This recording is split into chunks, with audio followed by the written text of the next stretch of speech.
Cloud. Good morning, Jim. Morning, Jay. All right, Jim. So the Twins bullpen failed them again. It was Stephen Okert this time that gave up the runs, and the Twins lost the game 7-5 against the Padres. Your thoughts? Yeah, Ober was pitching really. I think once again, the Padres right now, the last month or so, have been the best team in baseball, and that place is rocking. It's a great atmosphere. It's a great baseball town now. The Twins were playing a really good, clean game. Then Bailey Ober in the seventh runs into Machado, throws him a high pitch that hangs, and that's gone, ties the game. Obviously, Ober was tired. And Okert comes in, and Okert gets 0-2 counts on two guys, then two former Twins, Solano and Arise, and then throws terrible 0-2 pitches down the middle. They get hit, and he just keeps throwing the ball down the middle. His command was terrible. Okert got lit up. And we can make excuses, say, hey, Duran and Alcala and Jax have been pitching a lot, and they can't do it every night. You just need your middle relievers to be better than they have been. Alcala lost the game on Sunday. Okert lost the game last night. And, Cleveland wins in extra innings at New York in a game that the Yankees probably should have won. So bad stretch for the Twins here. And I expected them to have trouble in San Diego. San Diego was playing exceptionally well last night. But the Twins had the Twins had chances to win that game. They scored enough runs, and just, the bullpen just didn't hold it together.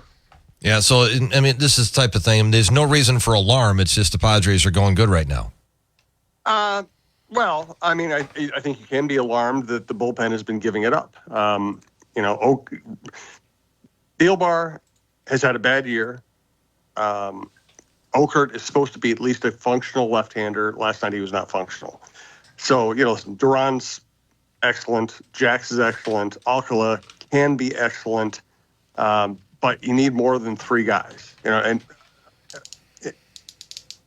they just right now they don't have the depth they need. Part of it's because Brock Stewart's hurt, but then again, he's always hurt, so you kind of knew that was a possibility. I still think that if Louis Varland had been a reliever this year instead of a starter, the bullpen would be much deeper. Maybe you have Varland going in there throwing 100 instead of Okert going in, trying to match up with lefties. I don't know.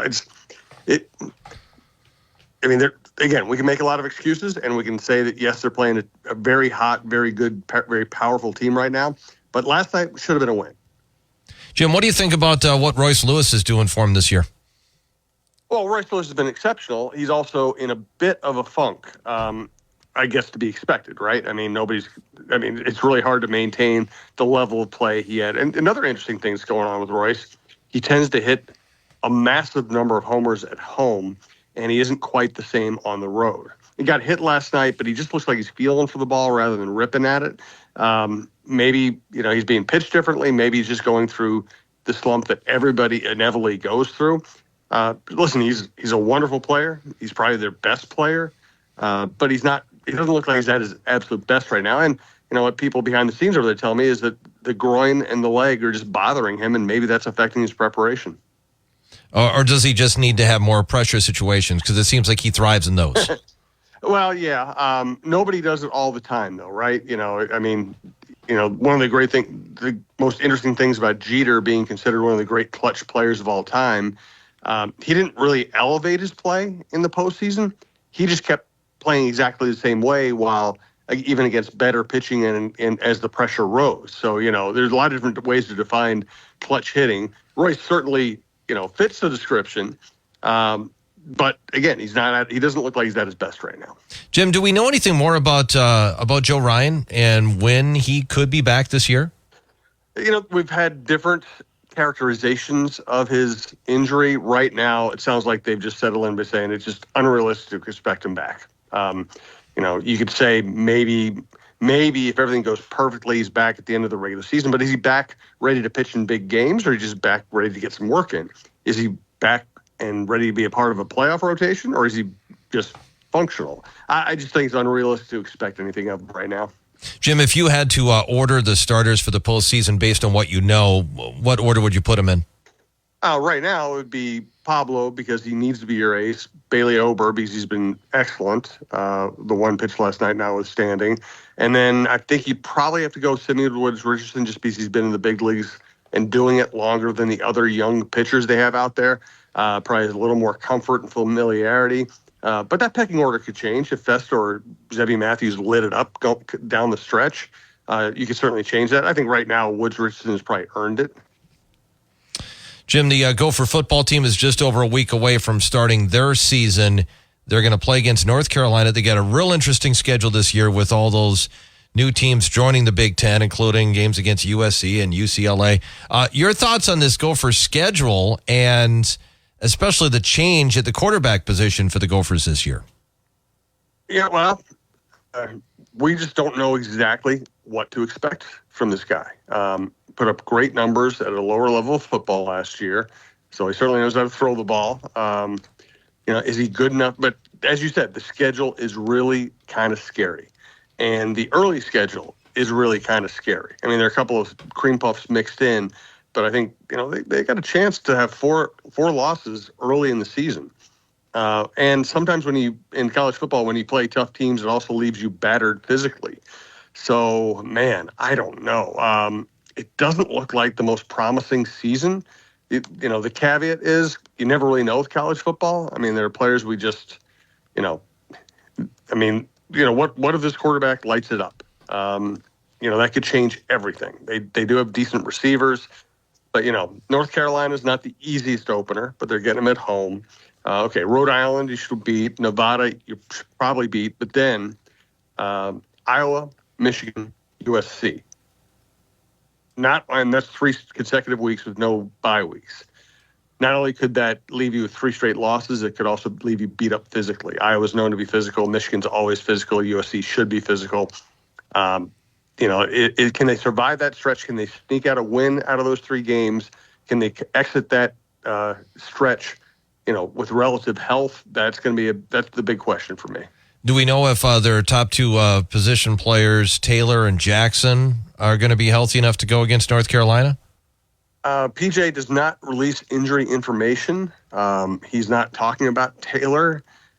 Sounds, just reading between the lines, it sounds like Jackson should be back. It sounds like Taylor is a little more of a mystery. The fact that PJ's been talking up his running back depth makes me wonder if Taylor might not be ready for the beginning of the season. And he missed some time last year too, Taylor. When he did play, he was outstanding, though. Yeah, he had 6 games where he was just spectacular, and then he had a lot of injuries as well. Jim, the Vikings had a chance to take a look at Stephon Gilmore in practice yesterday, and also I thought it was interesting that Brian Flores, the defensive coordinator, responded to what Tua had said in an interview and pretty much said he wishes him the best, and is happy that he's having success. What do you think about Flores and what he said? I think, as I said yesterday, I thought everything that Tua said was accurate. Certainly it's coming from Tua's perspective and what he wanted out of a head coach, but I don't think there was anything wrong about what Tua said. I think he was just being honest about the way he felt and the way things went. I do think Flores, probably mishandled Tua.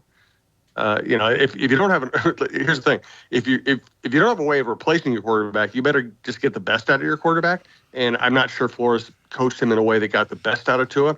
I thought it was really impressive yesterday that Flores was very open and honest about saying, "Hey, it hurt what Tua said, and I understand it. I'm going to learn from it." Also, interesting that a couple of his best defensive players went to the press conference with him to show a sign of support. Because, again, I think Flores with the Vikings has been completely different than Flores was as a head coach with the Dolphins.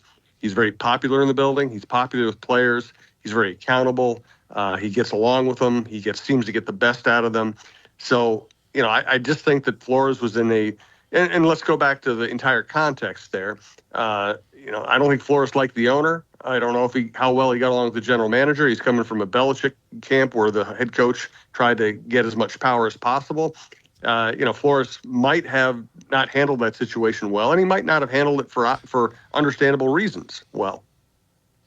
What do you think about, Stephon Gilmore coming and saying that one of the reasons why he wanted to come here was Flores, and he also mentioned the facility, which, facility is probably one of the best in the NFL. Yeah, I think players around the league know that this is a good place to work. It's an incredible facility. I can't blame. I started covering the Vikings when they were when I started covering the Vikings and it was cold out, they would blow up a bubble like a 40-yard bubble, and they would practice in the bubble and not be able to punt or throw long passes. Think about that. The NFL, this multi-billion-dollar enterprise where everybody has incredible stadiums now, they couldn't practice punting or long passes in playoff season. That's how far the NFL has come. The TCO is incredible. It's beautiful. It's huge. It's state-of-the-art. O'Connell believes in treating people well. Adolfo-Mensah believes in treating people well. The Wolves have kind of adopted to this new age mindset. And I think it helps them in free agency. And I think it helps them with their reputation. And I think Flores has seen, hey, this you can, and listen, it's not like the Vikings have won big, but they won 13 games the first year with this group.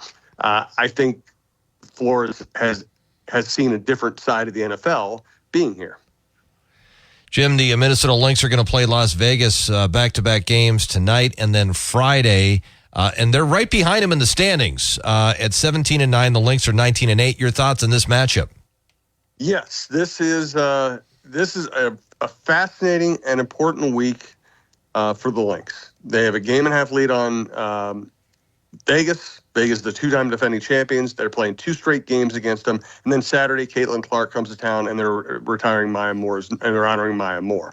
So it's a great week for women's basketball, but this is a challenge. I mean, the Aces, when they're at their best, are the best team in the WNBA. So can the Lynx, justify their place in the standings by at least splitting these 2 games? And then, Indiana's much improved as Caitlin Clark has really caught fire. This is 3 games in 4 days that are a real challenge and could have a dramatic effect on the standings. The Lynx also traded for Misha Hines-Allen, kind of a backup forward. One of this team's weaknesses is defensive rebounding. She's a very good rebounder. She passes the ball well. She should fit in very well and give them more front court depth. And so when the playoff starts, Jim, correct me if I'm wrong on this, as a 3 seed, you'd play the 6 seed in the first round. Is that right? Correct. And, okay. So being the 3 seed would be a great thing. If you're a 4 seed, you're probably playing a pretty good team. If you're the 5 seed, you're probably playing a really good team. All right, Jim, what do you got in your podcast? Let's do a prep today with John Millay out today. We're going to do the John Krasinski show on the Timberwolves and the NBA. We're going to record that today. We'll also do the Viking Update show today. Of course, we have Chin Music. We have the Russo show, Kevin Gorg's show.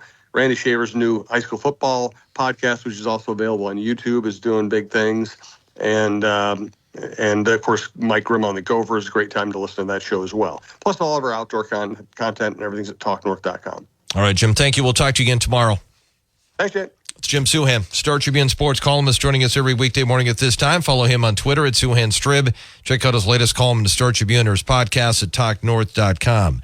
Dream Getaway 80. First code word of the day is fake. F-A-K-E. Fake.